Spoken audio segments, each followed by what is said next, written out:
Chapter 1. Helen's Story. At the time of this story, I was still living at my friend Sherlock Holmes's flat in Baker Street in London. Very early one morning, a young woman dressed in black came to see us. She looked tired and unhappy, and her face was very white. "I'm afraid of death, Mr. Holmes," she cried. "Please help me.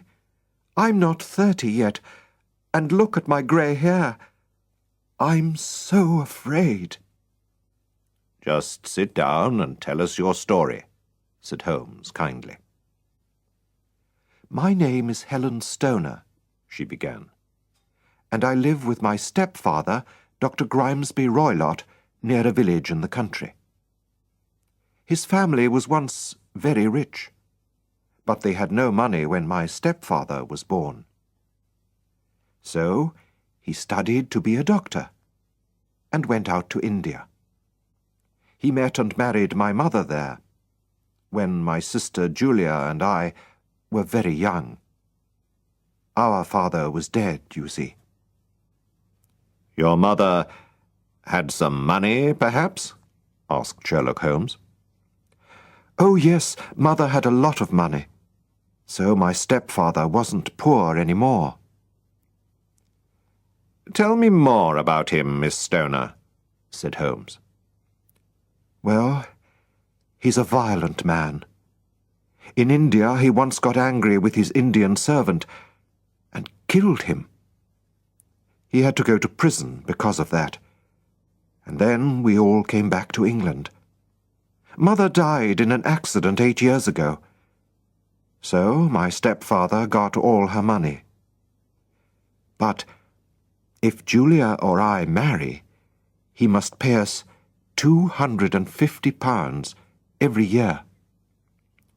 "And now you live with him in the country," said Holmes. "Yes, but he stays at home and never sees anybody, Mr. Holmes," answered Helen Stoner. "He's more and more violent now, and sometimes has fights with the people from the village. Everybody's afraid of him now, and they run away when they see him. And they're also afraid of his Indian wild animals, which run freely around the garden. A friend sends them to him from India, and the animals are not the only wild things in the garden. There are also gypsies.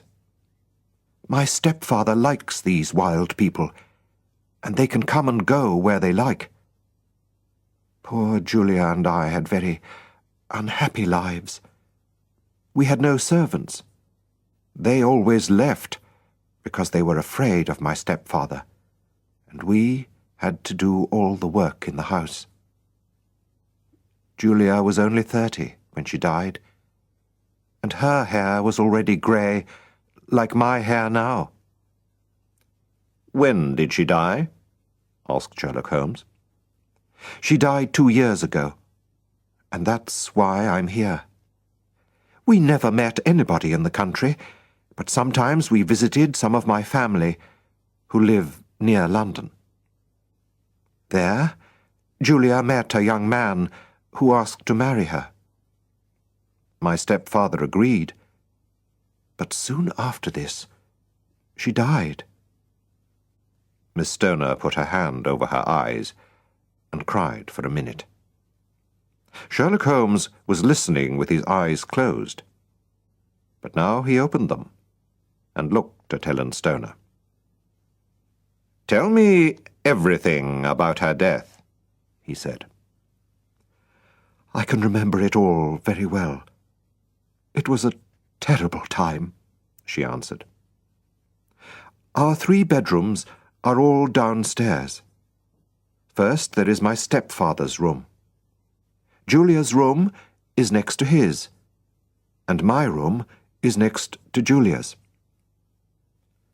The rooms all have windows on the garden side of the house, and doors which open into the corridor. One evening, Our stepfather was smoking his strong Indian cigarettes in his room. Julia couldn't sleep because she could smell them in her room. So she came into my room to talk to me. Before she went back to bed, she said to me, "Helen, have you ever heard a whistle in the middle of the night?" I was surprised. "No," I said. "It's strange," she said.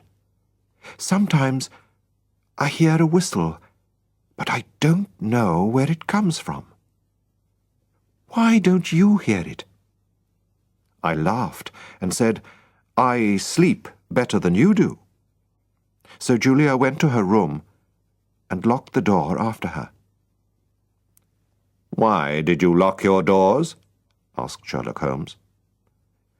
"We were afraid of the wild animals and the gypsies," she answered. "Please go on," said Holmes. I couldn't sleep that night. It was a very stormy night, with a lot of wind and rain. Suddenly, I heard a woman scream. It was my sister's voice.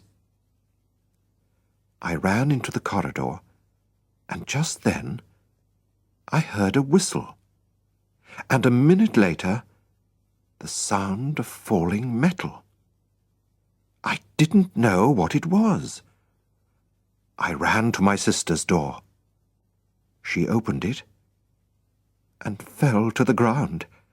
Her face was white and afraid, and she was crying. "Help me! Help me, Helen! I'm ill!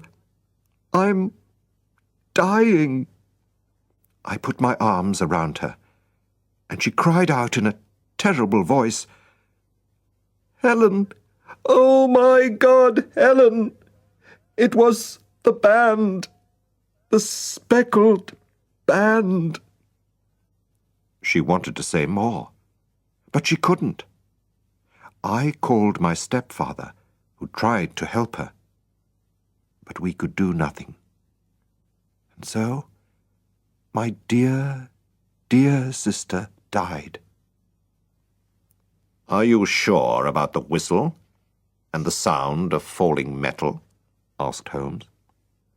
"I think so," answered Helen. "But it was a very wild, stormy night. Perhaps I made a mistake. The police couldn't understand why my sister died. Her door was locked, and nobody could get into her room. They didn't find any poison in her body. And what was the Speckled band? Gypsies wear something like that round their necks. I think she died because she was so afraid. But I don't know what she was afraid of. Perhaps it was the gypsies. What do you think, Mr. Holmes?" Holmes thought for a minute. He said. "That is a difficult question. But please go on." "That was 2 years ago," Helen Stoner said. "I have been very lonely without my sister. But a month ago, a dear friend asked me to marry him. My stepfather has agreed, and so we are going to marry soon. But 2 days ago, I had to move to my sister's old bedroom, because some men are mending my bedroom wall. And last night, I heard that whistle again. I ran out of the house immediately and came to London to ask for your help. Please help me, Mr. Holmes. I don't want to die like Julia." "We must move fast," said Holmes. "If we go to your house today, can we look at these rooms? But your stepfather must not know." "He's in London today, so he won't see you." "Oh, thank you, Mr. Holmes. I feel better already."